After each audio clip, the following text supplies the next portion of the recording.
Voilà, ici on est dans la salle d'accord de l'orchestre, là où s'installent les musiciens de l'orchestre de la Monnaie avant et après les prestations. Ici on est après, donc fin de cette deuxième soirée.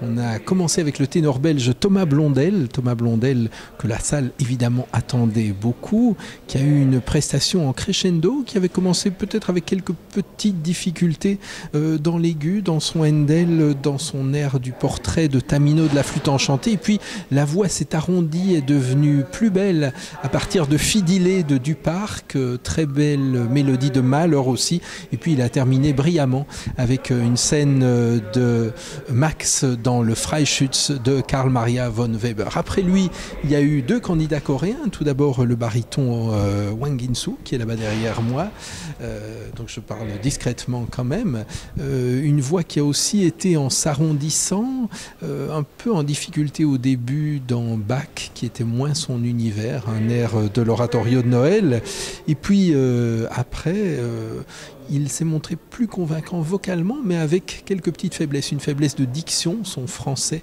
dans les chansons de Don Quichotte à Dulcinée n'était pas parfait.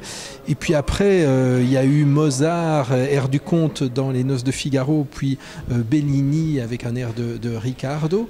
C'était beau vocalement, ça manquait peut-être un peu d'investissement dramatique. Alors, on a terminé avec la soprano Angeran. Elle n'est peut-être pas non plus la chanteuse la plus investie, mais elle a bien choisi son répertoire. Elle a une voix magnifique, une voix très ronde, très agile. C'est quelqu'un qui peut se permettre beaucoup de choses et qui a bien choisi son répertoire, puisqu'elle a pris 5 airs d'opéra, dont 4 dans le registre plutôt joyeux. Manon de Massenet, Mademoiselle Zibelklang du Schauspieldirektor de Mozart, Le Feu dans L'Enfant et les Sortilèges de Ravel, et puis Amina au début de l'opéra La Sonnambula de Bellini. Tout ça lui convenait très bien.